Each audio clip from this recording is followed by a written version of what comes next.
नमस्कार दोस्तों, हमने कल प्रतिकर्षक और अपकर्षक कारक देखे थे। उससे आगे आज हम देखेंगे जन्म दर ज्ञात करने का सूत्र लिखिए। इसे जन्म दर कैसे ज्ञात करते हैं, ये प्रश्न अगर पूछते हैं वो, तो उसका उत्तर इस प्रकार होगा कि अशोधित जन्म दर को प्रति 1000 स्त्रियों द्वारा जन्म दिए जीवित बच्चों के रूप में व्यक्त किया जाता है। मतलब 1000 महिलाओं में जो जन्म दिए उनमें जीवित बच्चों की संख्या के द्वारा। इसका सूत्र है अशोधित जन्म दर बराबर किसी वर्ष विशेष में जीवित जन्म, किसी वर्ष विशेष में जीवित जन्म जो जिनका जन्म हुआ, कोई भी वर्ष ले लेंगे, मतलब जिस वर्ष का हमें ज्ञात करना हो, बटा किसी क्षेत्र विशेष में वर्ष के मध्य की जनसंख्या, उस क्षेत्र के मध्य की हम जनसंख्या ले लेंगे इंटू 1000, तो क्या निकल आएगा अशोधित जन्म दर। दूसरा है अशोधित मृत्यु दर ज्ञात करने का सूत्र लिखिए। तो अशोधित मृत्यु दर की गणना इस प्रकार की जाती है, अशोधित मृत्यु दर बराबर किसी वर्ष विशेष में मृतकों की संख्या, कोई भी एक वर्ष में जो लोग मर जाए उनकी संख्या, बटा उस वर्ष के मध्य में अनुमानित जनसंख्या, मतलब उस किसी भी क्षेत्र की जो अनुमानित जनसंख्या रहेगी 6 महीने के बाद, मतलब मध्य की, इंटू 1000, तो उससे अशोधित मृत्यु दर ज्ञात हो जाएगी। तो जन्म दर और मृत्यु दर, इसमें आपको वो ऑब्जेक्टिव में ये सूत्र भी पूछ सकता है, इसलिए दोनों के सूत्र आपको याद करना है, या 2 नंबर में वो सूत्र भी पूछ सकता है, इसलिए दोनों बहुत महत्वपूर्ण है। अगला है जनसंख्या की ऋणात्मक वृद्धि किसे कहते हैं। ऋणात्मक मतलब माइनस, माइनस में जाना, धनात्मक मतलब जनसंख्या बढ़ना, ऋणात्मक मतलब जनसंख्या का कम होना।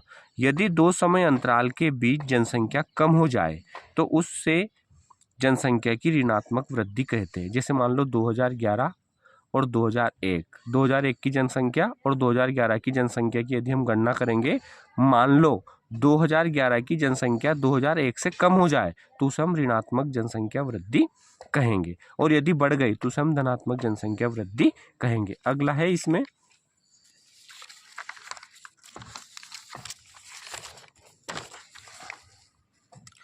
बहुत महत्वपूर्ण क्वेश्चन है, बहुत ही ज़्यादा महत्वपूर्ण है और आने की पूरी संभावना है। इस प्रश्न को मैं बहुत महत्वपूर्ण मानता हूँ, 2 प्रश्नों को। इसमें पहला है जनांकिकी संक्रमण सिद्धांत की 3 अवस्थाओं की विवेचना कीजिए।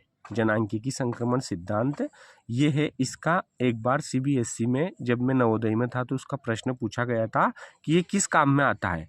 तो ये आता है किसी क्षेत्र के भविष्य की जनसंख्या को बताने के लिए जनांकिकी संक्रमण सिद्धांत का प्रयोग किया जाता है। अगर आपसे पूछे कि किसी क्षेत्र के भविष्य की जनसंख्या को बताने के लिए किसका प्रयोग किया जाता है, तो जनांकिकी संक्रमण सिद्धांत का प्रयोग किया जाता है। इसके जो प्रतिपादक है W.A.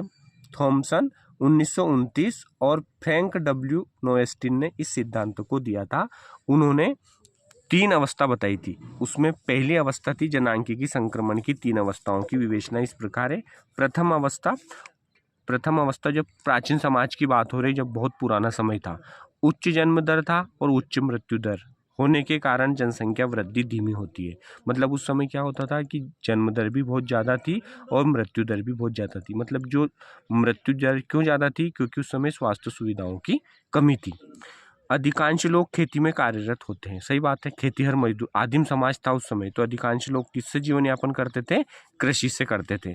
जीवन प्रत्याशा निम्न होती थी, स्वास्थ्य सुविधाओं के कारण लोग ज़्यादा समय तक जिंदा नहीं रहते थे, उनकी मृत्यु जल्दी हो जाती थी। द्वितीय अवस्था उच्च जन्म दर, मतलब प्रारंभ में उच्च जन्म दर व घटी हुई मृत्यु दर, तो जनसंख्या बढ़ती है। सही बात है, अगर जन्म दर बढ़ जाएगी और मृत्यु दर कम हो जाएगी, मतलब दूसरी जब अवस्था लगी थी उसमें स्वास्थ्य सुविधाओं के प्रसार के कारण जन्म दर तो अधिक हो गई थी और मृत्यु दर कम हो गई थी, तो उसे कहा गया, जिससे जनसंख्या में बहुत तीव्र वृद्धि हुई। स्वास्थ्य संबंधी सुविधाओं में सुधार होता है। तीसरा पॉइंट है इसमें, जीवन प्रत्याशा स्वास्थ्य सुविधाओं के कारण बढ़ती है। तीसरी अवस्था जन्म दर और मृत्यु दर दोनों अधिक घट जाती है। मैंने बोला घट जाती है, क्यों घट जाती है, क्योंकि जो शिक्षा का प्रचार प्रसार है वो बहुत बढ़ जाता है, लोग देर से विवाह करते हैं, इसलिए जन्म दर और मृत्यु दर दोनों बहुत अधिक घट जाती हैं। जनसंख्या स्थिर या मंद गति से बढ़ती है, बिल्कुल सही बात है। मतलब जब जन्म दर और मृत्यु दर दोनों घट जाएगी, तो बिल्कुल स्थिर या मंद गति से बढ़ती हैं।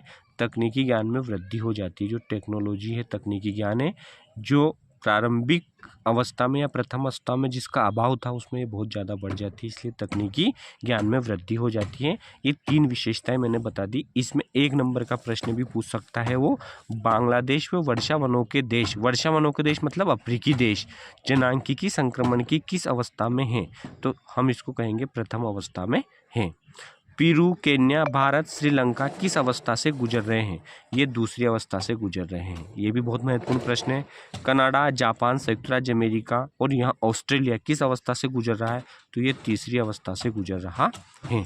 अब बहुत महत्वपूर्ण, इसके बाद भी ये बहुत महत्वपूर्ण है ये प्रश्न, क्योंकि ये पिछली बार नहीं आया था। वो प्रश्न तो आ गया था, ये नहीं आया था, तो ये आने की संभावना 100% है। जनसंख्या के वितरण को प्रभावित करने वाले 3 भौगोलिक कारकों का उल्लेख कीजिए। देखो यहाँ भौगोलिक कारक पूछे हैं, मैंने कॉपी देखा और मैंने जांची तो उसमें भौगोलिक कारक में लोग आर्थिक कारक भी लिख रहे हैं, वो बिल्कुल मान्य नहीं है। यहाँ पूछा भौगोलिक कारक, तो आपको भौगोलिक कारक ही लिखना है। जैसे भौगोलिक कारक इस प्रकार है, जल की उपलब्धता। सही बात है, हमारी जो प्राचीन सभ्यताओं का जो जन्म हुआ वो भी नदी घाटियों में ही हुआ है।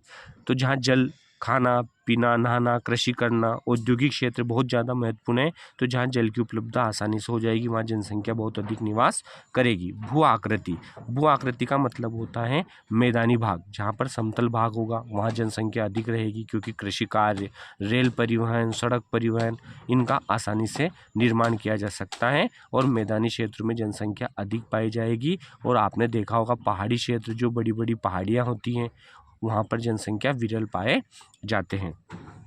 जलवायु, जलवायु भी बिल्कुल मानव जीवन को प्रभावित करती हैं कि जहाँ की जलवायु मानव अनुकूल है वहाँ पर जनसंख्या बहुत अधिक पाई जाएगी। जैसे दक्षिण पूर्वी एशिया, या यूँ कह दे कि पूरा एशिया, चीन, सिर्फ साइबेरिया वाले क्षेत्र को छोड़ दो तो जलवायु में भी एक होती है गर्म और एक होती है ठंडी।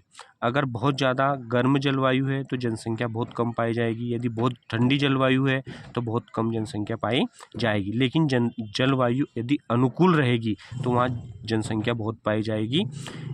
जैसे गर्म में हम ले लें, मरुस्थल जो होते हैं वो गर्म भी होते हैं, ठंडे भी होते हैं, वहाँ पर विरल जनसंख्या पाई जाती है। इस प्रकार जलवायु भी जनसंख्या के वितरण को प्रभावित करती हैं। मृदाएं, अच्छी दोमट मृदाएं हैं जो उपजाऊ हैं वहाँ पर जनसंख्या अधिक पाई जाएगी।